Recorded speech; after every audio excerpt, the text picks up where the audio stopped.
እዚህ ነው ፕሮዲዩስ የምናደርገው እያንዳንዱን ራ ማቴሪያል በራሳችን ሰፕላይ ቼን ያለ ስለሆነ ኢምፖርትድ ኦይል አይደለም የምንጠቀመው። በየትኛው እድሜ ክልል ያሉ ሰዎች ናቸው ይሄን ፕሮዳክት የሚጠቀሙት? ብዙ ትላልቅ ሰዎች የሚያውቋቸው ፋሚሊየር የሆኑበት ፕሮዳክቶች እንደ ጥቁር አዝሙድ አይነት ወይንም እንደ ካስተር ካለ ጥያቄ ነው ኦልሞስት መጥተው የሚወስዱት። ብዙ ጊዜ አሁን ሱፐርማርኬት ስንሄድ ወይንም እቃ ምንገዛበት ማንኛውም ሾፒንግ ሞል ሲገባ አብዛኛው የምናየው ኢምፖርትድ ፕሮዳክት ነው። ያለፉት 5 ወይም 6 ዓመት ላይ የጀመሩ ቢዝነሶችና የዛሬ 20 ዓመት የነበሩ ኦፍ ኮርስ የተለያየ ደረጃ ላይ ናቸው። የምንማርበትም እድሎች አሉ። እኔም አንደኛው የተጠቀምኩበት በኔትወርክ ውስጥኛው ነው።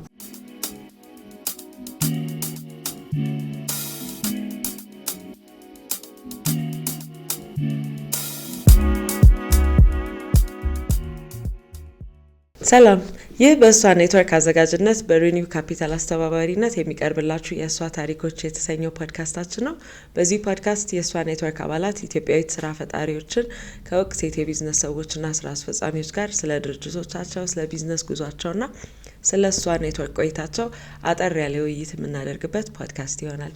ሆስትና አቅራቢያችሁ ደግሞ ሜላት በላይነህ ነኝ። መልካም ቆይታ። የዛሬ እንግዳይ የጫካ ኦሪጂንስ የኢትዮጵያን የተትረፈረፈ የተፈጥሮ ሀብት ብዝሃ ህይወት በመጠቀም የግል ጤና እንክብካቤና የጤንነት ምርቶችን ወይም ፐርሰናል ኬርና ዌልነስ ፕሮዳክቶችን በማምረት የሚታወቀው ድርጅት ባለቤት መስራች የሆነችው ፌቨን ፀሐዬ ነች። ፌቨን እንኳን ደህና መጣሽ። እንኳን ደህና ጠበቅሽ። እንግዲህ ካላችሁ ውድ ጊዜ ይሄን ኢንተርቪው ለመስራት ከኛ ጋር ስለተገኘሽ እጅግ በጣም አመሰግናለሁ። የጫካ ኦሪጂንስ አመሰራረት ምን ይመስላል? እንዴት እዚህ ደረሰ? መንገዱ ምን ይመስል ነበር? እስቲ ትንሽ ነገር ስለ ካምፓኒሽ ንገሪ።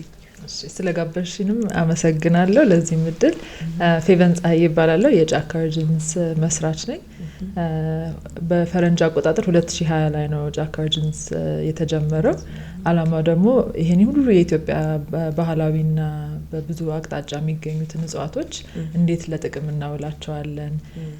ብዙ ብዙ ጊዜ የምናየው ትሬንድ ጥሬ ዕቃ ከኢትዮጵያ ሲወጣ ነውና እኛ ቢያንስ ቫልዩ አድ ተደርጎ እኔም ለምወዳቸው ፕሮዳክቶች የተፈጥሮ ወይንም ናቹራል ፕሮዳክትስ የምንላቸውን ለኢትዮጵያ ማቅረብ በመፈለጌ ነው ይሄንንም ስራ የጀመርኩት።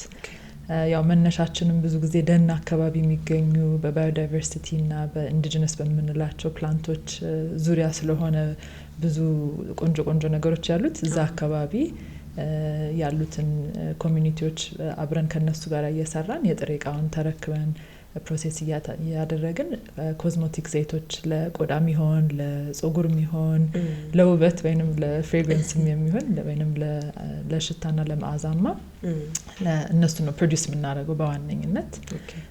ከዛ ቀስ እያለን ደግሞ ሻዮች አብሶ ደግሞ ሄርባል ቲ የምንላቸው ካፊን የሌላቸው አይነት ፕሮዳክቶች ቡናም ወዳጅ ብንሆን ሰፋ አድርገን ለተለያየ አይነት ካስተመሮች ያንን በማቅረብ ላይ ነው የምንሰራው በዋነኝነት። ኦኬ ጉድ።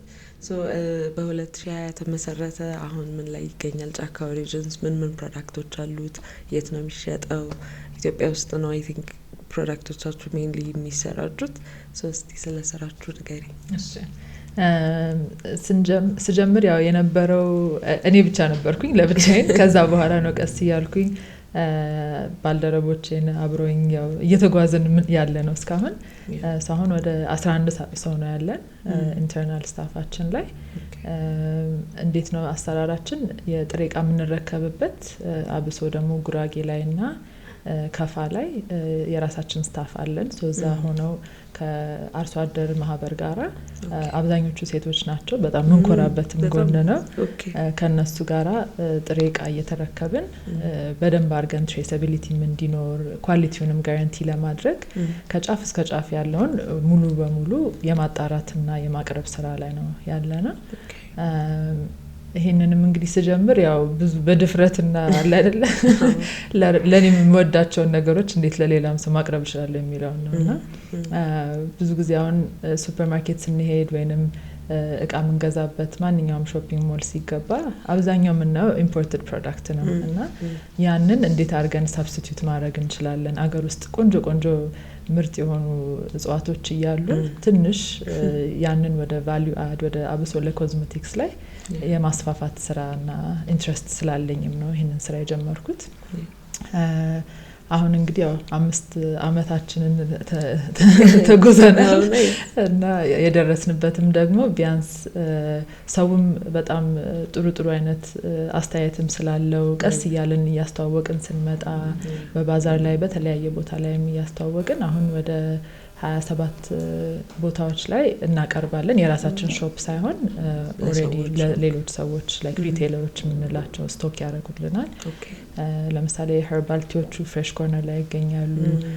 ኦይሎቹ እንደነ እንጦጦ ቤት አርትሰን ኩሪፍቱ ሎኬሽኖች ሌሎች ላይ ማግኘት ይቻላል። እኛም ደግሞ ከኦፊሳችን ቦሌ ሚሊኒየም ጀርባ ነው እዛ ላይ እንሸጣለን እና ግን ዋና ደግሞ ምንፈልገው የሆነ ሰው ማለት የኢትዮጵያን ታሪክ የኢትዮጵያን ያለንን ምን አይነት ምርጥ ነገሮች እንደሆኑ ያንን ፓርት ሪሌት እንዲያደርጉ ብዙ ጊዜ ስናይ የሆነ ፕሮዳክት ብቻ ለመጠቀም ሳይሆን ወይ የሆነ የተለየ ነገር ለማምጣት ያለውንም ታሪክ አብሮ ለመያዝ ይሄ ነገር ከየት መጣ ኪዩሪዮሲቲም ሰው እንዲኖረው ሰው ዌብሳይታችንም ላይ ሶሻል ሚዲያም ላይ በተቻለ መጠን ያለንንም ላይክ ኤጁኬሽናል ፒስዋንም ለምሳሌ የኮፊ ኦይል አንታይ ኤጂንግ በጣም ቆንጆ ጥቅም አለው በአገራችንም ምንኮራበት ምርት ስለሆነ እሱን በመስራት እንዲሁም የጥቁር አዝሙድ ዘይት ሮዝሜሪ ደግሞ ለፀጉር ምንጠቀመው ለማፋፋት የተለያያሉና ደስ የሚለው ቀስ በቀስ ነው ስራውንም የሰራ ነው ሶ ካስተመሮቻችን ከኛ ጋራ በጉዞ ላይ ናቸው ብለን እናስባለን። ሶ ያንቺ አስተዳደግ ምን ይመስላል? በእንደዚህ አይነት ምርቶች ቤት ውስጥ በመጠቀም ነው ያደግሽው? እንዴት ወደዚህ ነገር ለመሳብ ቻልሽ? ጥሩ ጥያቄ ነው።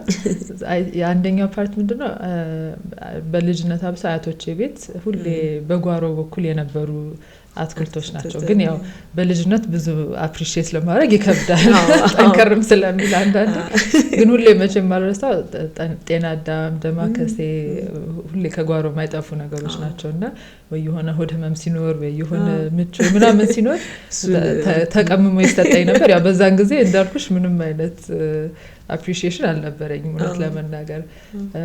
ከዛ በኋላ ደግሞ እናቴም በትምህርቷ እና በስራዋ ከዚህ በፊት በነበረችበት ፋርማሲስት ነበረች ግን ሁሌ ለሷ ምንቀልድባት የሷ አይነት ፋርማሲ ትንሽ ለየት ያለ ነው ሞር የተፈጥሮ ፕሮዳክት ነው እንጂ ብዙ እንትኑን ላይክ ይሄ ኬሚካል የበዛበት ፕሮዳክት ላይ ብዙም አይስባትምና እሷም ከዚህ በፊት የሞከረቻቸው አንዳንድ ስራዎች ስለነበሩ የሆነ ሁሌ ከአካባቢ የሳማ አይጠፋም ነበርና ግን ዋና ደግሞ ሌላም ሰፋ ብዬ ሳየው ከዚህ በፊት በነበርኩበት ስራ ላይ ብዙ ኢትዮጵያ ውስጥ በጉዞ መሄድበት ጫካ አካባቢ ወይንም ወደ ገጠር አካባቢ ወጣ ስል የማያቸው ነገሮች ነበርና በጣም ዲስኮኔክት አለ የሆነ አዲስ አበባ ከተማ ላይ ያለ ሰውና ሩቅ ቦታ ላይ ያለ እና ሰማ ያንን ጋፕም በተወሰነ እንዲው ባለኝም አቅም ቢሆን ያንን ብሪጅ ለማድረግ ነበር አንደኛው አላማ። ሶ ቢዝነስ ሞዴሉን እንዲውዝ አለ ዝም ብሎ ከሾላ ወይንም መርካቶ ገበያ ገዝቶ ከመስራት ይልቅ እስቲ እውነት ሶርሱ ድረስ ሄደን ምን ያህል ኤፈርት ይጠይቃል ሶርስ ለማድረግ እንደዛ ትሬስብል በሆነ መንገድ ሶ ያንዳንዱ ባች ኮድ ያንዳንዱ ምርት ላይ ከየትኛው አርሶ አደር ከየትኛው ሎኬሽን እንደሆነ ያ ሁሉ ዳታ አለን በደንብ የተጣራ ምርት መሆኑን ሰውም እንዲረጋገጥበት ከዛም ደግሞ ተርፎ ኢቭን ለሀገር ውስጥም ለኤክስፖርትም ነውኛ ምን ሰራውም አላማችንንም ሶ አሁን ያለፈው አመት ጀምሮም አሜሪካም ዩሮፕም ላይ አንዳንድ ምናገኛቸው ገበያ ላይ የላክን በሁለቱንም በኩል አይነት ለንስና ኳሊቲ ነው የምንሰራው። ኦኬ ሶ ያሁን በየትኛው እድሜ ክልል ያሉ ሰዎች ናቸው ይሄን ፕሮዳክት የሚጠቀሙት ኢትዮጵያ ላይ? ይሰልነሱ ትንሽ አይዲያል ካስተመሩ ማን ነው? አብዛኛው አክቹሊ የሆነ በኤጅም እንደዚህ ብዙ ሰግሪጌት አናደርገውም ከ20 ምናምን እስከ 50 60 ሊሄድ ይችላል። አሁን ብዙ ትላልቅ ሰዎች የሚያውቋቸው ፋሚሊየር የሆኑበት ፕሮዳክቶች እንደ ጥቁር አዝሙድ አይነት ወይንም እንደ ካስተር ካለ ጥያቄ ነው ኦልሞስት መጥተው የሚወስዱት። ወጣቱ ደግሞ አይ ቲንክ አሁን አብሶ በሶሻል ሚዲያም ላይ ባለው ኢንፍሉዌንስ አማካኝነት ብዙም ኢንትረስት አለው። አብሶ ከኮቪድ በኋላ ብዙ ሰው አለ አይደል የሆነ ወደ መፈላሰፍም የሆነ ቤት ውስጥ አዳዲስ ነገር የመሞከርም ያሉትንም ደግሞ እያዩ የተለያየ ኢንትረስትም ያን የዳበረበት ጊዜ ስለነበረ ወጣቱም ብዙ ይጠቀማል የኛን ፕሮዳክት። ማጆሪቲ ያው ሴቶች ናቸው፣ ግን ወንዶችም አሉ። እነሱ ናቸው አክቹሊ ሮዝሜሪ ኦይል አሁን የጀመርነው ባዛር ላይ ብዙ ጊዜ እንዴ ይሄንን ነገር ታዲያ እንዴት እናደርገዋለን እያሉ ሲጠይቁን በዛ ምክንያት ነው ሮዝሜሪ ኦይልንም የጀመርነው። ሶ አት ሊስት ላይክ እንዴት ነው ናቹራል ፕሮዳክት ስለሆነ የተለያየ ካስተመር ሴግመንት አለው። እርግጥ ያው የሆነ መድኃኒትን ይተካል የማለትም አይደለም፣ በእንደዛም ኤክስትሪም አንወስደውም፣ ግን ብዙ ኮምፕሊመንተሪ የሆነ ፋንክሽኖች አሉት። በቀላሉ አንዳንዴ መወጣት የምንችለውን ከበድ ያለው ነገር ላይ ከመሄዳችን በፊት ቀለል ባለው መጀመር እንችላለን የሚል አስተሳሰብም ስላለኝ እውነት ነው። ኦኬ ሶ አሁን እንዳልሹ በጣም ብዙ ምርቶች ከአገር ውጭ ይገባሉና ከነሱ ጋር ያለው ፉክክርስ ቀላል እንደማይሆን ገምታለሁ። ምን አይነት ሁኔታ ላይ ነው ያለው? ምን ይጠበቅበታል ጫካ ኦሪጂንስ? አይ ቲንክ አንደኛ የኢትዮጵያ ምርት መሆኑን የምንኮራበት ነገር ነው። እዚህ ነው ፕሮዲዩስ የምናደርገው። እያንዳንዱን ራ ማቴሪያል በራሳችን ሰፕላይ ቼን ያለ ስለሆነ ኢምፖርትድ ኦይል አይደለም የምንጠቀመው። ሁለተኛ ደግሞ አሁን ብዙ ጊዜ ስናየው ምንድነው የሆነ ያቺ የታሪኳ ፓርት ማተር ታደርጋለች። እኛ አሁን እርስ በራስ ስናብራራ ወይንም አይደል ያለውንም ኮንቴክስት ስንሰጥ ይበልጥ ከሰውም ጋር ሪሌት ለማድረግ ይቀላል። ሶ እሱ አይ ቲንክ እንደ ፖይንት ኦፍ ዲስቲንክሽን ብለን ልንይዘው እንችላለን። የሚገርምሽ ደግሞ አሁን ብዙ ጊዜ ኢቭን የሆነ ላይክ ሱቅ በሆነ አጋጣሚ ስትሄጂ ከውጭ የመጣውን እቃ ስታይ በዋጋ ራሱ ኦልሞስት 10 እጥፍ ምናምን ነውና የሆነ ያን ያህል ካስተመር ፐርቼሲንግ ፓወር እያለ ግን እዚህ የሚመረት ነገር ቢያንስ አለ አይደለ ከሀገር ውስጥ ካለው ምርት ጋራ ፕራዮሪቲ ይሰጥ የሚል አቋም አለኝ። ለኛ ፕሮዳክት ብቻ ሳይሆን ለሌላም አሁን አገር ውስጥ በቆንጆ ኳሊቲ ከተሰራ ምንም ምክንያት የለንም የምንፎካከርበትም ነገር አይኖርም ማለት ነው። ለምን ያ ፕራይስ ፖይንት ወይ ለብራንዲንግ ወይ ለሌላ ነገር ካልሆነ በስተቀር ኳሊቲው ላይ ምንም ድርድር የለም። ፓኬጂንግ ላይ በጣም ያው ይበልጡናል። ፕሬዘንቴሽናቸው በጣም እርቅቅ ያለ በጣም ፐርፌክት ፕሮዳክት ይዘው የመጡ ነው የሚመስለው። አንዳንዴም ሊሆንም ይችላል ላይሆንም ይችልበት ጊዜ ግን ያመዝናል። እንዳልሹ ሌላ የጎንዮሽ ጉዳት ያለው አይነት ምርቶችን እንድንጠቀምም እንትን ያደርገናል። ቢካዝ የሚያስተዋውቁበት መንገድ በጣም አትራክቲቭ ነው። በጣም ያው ይሄ ነገር በቃ ለኔ በጣም ይጠቅመኛል ብለሽ እንድታስቢ ያደርጋልና እንዴት ነው ራሳችሁ የምታስተዋውቁት እናንተ? ጥሩ ጥያቄ ነው። አይ ቲንክ ራሳችንን ስናስተዋውቅ ብዙ ጊዜ እንግዲህ ትኩረት የምንሰጠው አንደኛ በእኛ እጅ ውስጥ ያለ መሆኑ ነገር፣ ሁለተኛ ደግሞ መታችሁ እዩት ነው። አሁን ከዚህ በፊትም አንዳንዴ እንዴት ነው የሆነ በጣም ራቅ ባለ ሀሳብ ከማድረግ ይልቅ ያንን ኦፖርቹኒቲ ለሰው ስትሰጪ ለመማር ከየት ይመጣል እንዴት ይሰራል የሚለውን ትራንስፓረንት ባደረግን ቁጥር ይበልጥ የዛን ካስተመር ትረስት ቢልድ እናደርጋለን ማለት ነው። ሶ አይ ቲንክ አንደኛው ፖይንት እሱ ነው እንግዲህ በዋነኝነት የምናየው። ስለ ቻሌንጆቹ የተወሰነ ነገር እንነጋገርና ሴት ስራ ፈጣሪ መሆን ፊሜል አንትረፕረነርሺፕ ከዛ ደግሞ ሀገሪቷ በአጠቃላይ ለስራ ፈጣሪዎች የተመቻቹና ያልተመቻቹ ነገሮች አሉና እስቲ የሱን መንገድሽን ንገሪን። ቀላል ነበር ወይ ከባድ ነበር ወይ? አሁንስ ምን አይነት ሁኔታ ይጠብቃችኋል? አይ ቲንክ በመጀመርበት ጊዜ ይበልጥ ይከብድ ነበረ። አንዳንዱ ያው የሴት የመሆንም አለው፣ አንዳንዱ ደግሞ ይበልጥ ጀስት ያው ኢትዮጵያ ውስጥ ቢዝነስ የመጀመር የምንለው ክራሽ ኮርስ ስለሚሰጥበት ቦታ ስለሌለ ብዙ ነገር በራሳችን ሞክረ ወይ አለል የሆነ በራሴ ወይ ተሳስቼ ወይ እየተማርኩበት የሄድኩበት ብዙ ጉዞዎች አሉ። ግን አይ ቲንክ አንደኛው እንዴት ነው እንደ ፈተና ሆኖ የነበረው አሁን በየሎኬሽን እኩል በምንፈልግበት ለምሳሌ የሴት አርሶ አደር ማህበር ማሳተፍ አንችልም።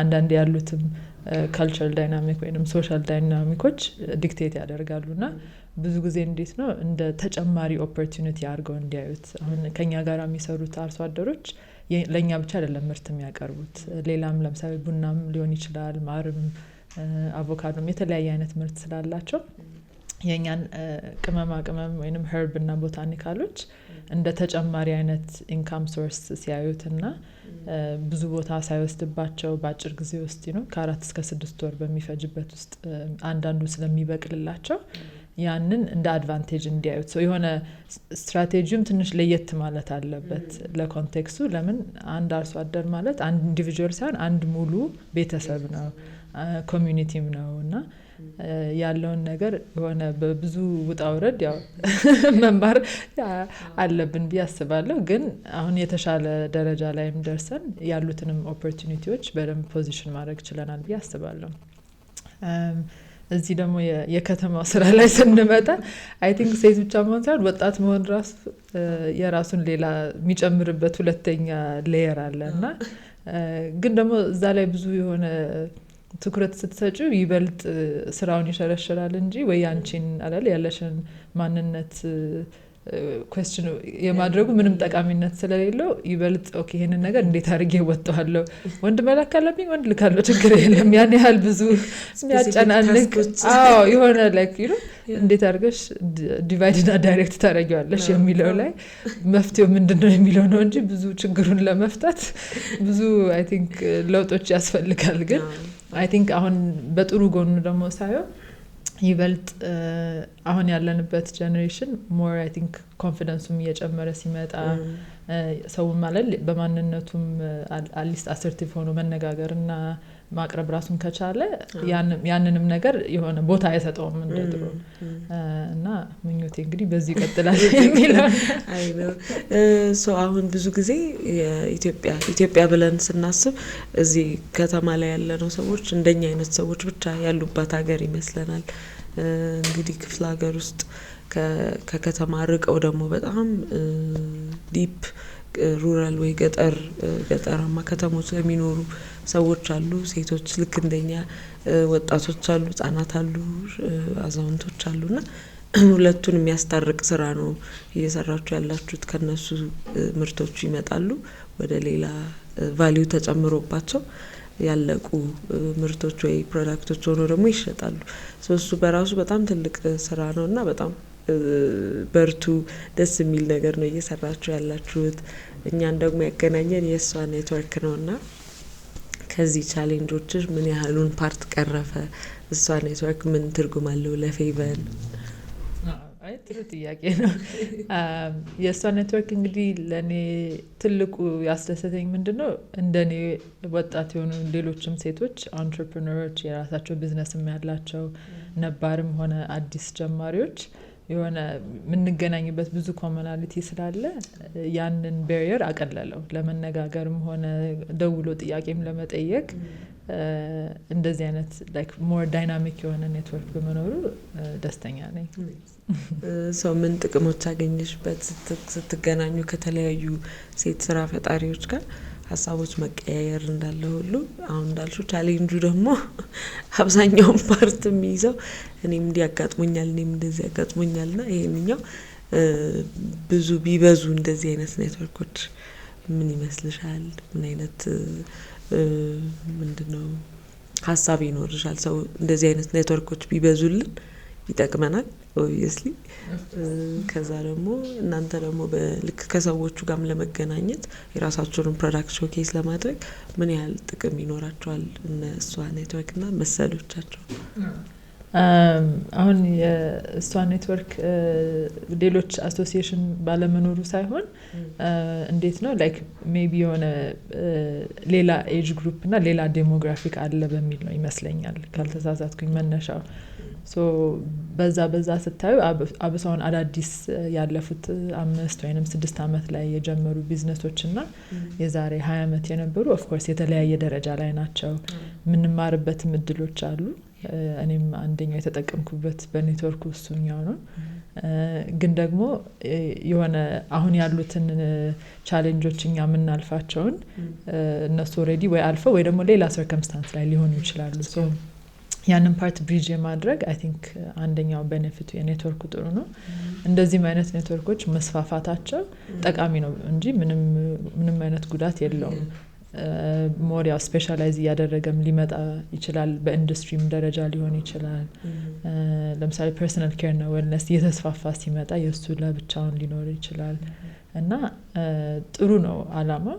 አይ ቲንክ ዋናው ሁሌ የምንገናኝበት ወቅት ላይ ፎከስድ የሆነ አይነት ቶፒክ ሲኖር አንድ የሆነ የምንማርበት ኮመን ግራውንድ ሲኖር ደን ሰውንም ሪቴን ለማድረግ ደግሞ ደጋግሞ ያ ኔትወርክ ላይ እንዲመጣና እንዲሳተፍ የማድረግ እድሉ ይስፋፋል። ሶ አይ ቲንክ በስቷ ኔትወርክ ጥሩ የተሰራው ይሄኛው ፓርት ነው። እዛ ላይ ደግሞ ብዙ የኔ ጓደኞቼም የነበሩም አዳዲስም ያፈራቸው ስላሉ ብዙ ጊዜ የሆነ ቻሌንጅ ቢመጣ ኦኬ እንደዚህ አድርጌ ነበረ ብሎ ወይ የሆነ ሀሳብ የሚሰጥ ወይ ደግሞ ከሌና አነጋግሪ እንደዛ የሚሉት ብዙ እድሎች በመኖሩ በጣም ብዙ ጠቀሜታ አለው ባጭሩ። አሁን ስራ ላይ ቅድም እንዳልሽው የተለያየ ጊዜ ላይ ስራ የሚጀምሩ ሰዎች የተለያየ ኤክስፒሪየንስ ነው የሚኖራቸውና ከእንግዲህ በኋላ የራሱን ስራ ለመጀመር ላሰበ ኢትዮጵያዊ ወንድ ወይም ሴት ምን ይሆናል ምክር? አይ ቲንክ ትልቁ ምክር በተቻለ መጠን ስለ ቢዝነስ ሀሳብም ባይሆን ስለ ስራ ላይክ የስራ ያለው ሁኔታና እንዴት አድርጌ ልዘጋጅ የሚለውን በሚገኝበት እድል ያንን መጠየቅ አይደል የሆነ ወደ ኋላ አለ ማለት። አይ ቲንክ አንዳንዴ የኛ ባህሪ ኢትዮጵያዊ በጣም የሆነ ሪዘርቭድ ሆነን ዝም ብለን ወይ አላል ላይክ የሆነ ሻይ ምን ሆነበት እንትን ስላለ አሁን የዛ ጊዜ ማለት አለበት። አበሳ አዲስ ስራ የራሱን ለሚጀምር የግድ ያሉትን በሜንቶርሺፕ የሚሆን ወይንም እንደዚሁ በምክር ባንድ ለቡናም ወይ ለሻይ ተገናኝቶም ሊሆን ይችላል ቀለል ባለ መንገድ የዛንም ሰው ጊዜ ታሳቢ አድርጎ ያሉትን ምን ልማርበት የሚለውን በደንብ አለል ፎከስድ በሆነ አፕሮች አይ ቲንክ ቢወሰድ ብዙ የምናካፍላቸው ትምህርቶች ይኖራሉ ብዬ አስባለሁ። እና ደግሞ ካሁን በኋላ ላለውም እድል እኛው እጅ ላይ ነው ያለው። የምንፈልገውንም ነገር ለመስራትም ሆነ ለመጀመር እድሉ አለን። ያው ከነ ወጣ ወረዱ እሱንም ዲና እናደርግም፣ ግን ቢያንስ ኮሚኒቲ መኖሩ አካባቢም የዛን ሰው ብርታትና ውጤት ማየት የሚፈልገው ብዙ አጋዥ ስላለ ወደኋላ ሳይል አስቦበት አማክሮ መጀመር። ሰው ጫካ ኦሪጅንስን ፈልገው ለሚመጡ ቦሌ ሚሌኒየም ጀርባ ቦሌ ሚሌኒየም 7 ቁጥር መግቢያ ፊት ለፊት አጭር ፎቅ አለች። ሀገር ኮንሰርት እዛ ሁለተኛ ፍሎር ላይ ነው። ኦኬ ሶ ጨምሪልኝ ነገር ከሌለ የኔን ጥያቄ ጨርሻለሁ። ቴንክ ዩ በጣም ፌቨን በጣም ብዙ ነገር ነው የተማርነው። ኔክስት ታይም ስንገናኝ ደግሞ ጫካ በደንብ ተስፋፍቶ ኢንተርናሽናል ብራንድ ሆኖ በደንብ ትልቅ ነገር እንደምናይ እርግጠኛ ነኝ። አመሰግናለሁ። ተቀብያለሁ ጸሎት። አሜን አሜን። ቴንክ ዩ። የዛሬ የእሷ ታሪኮች ፖድካስታችን ይሄን ይመስል ነበረ። ከፌቨን ጋር ያለኝን ቆይታ ጨርሻለሁ። ከሌሎች እንግዶች ጋር በሌላ ጊዜ እንገናኛለን። እናመሰግናለን።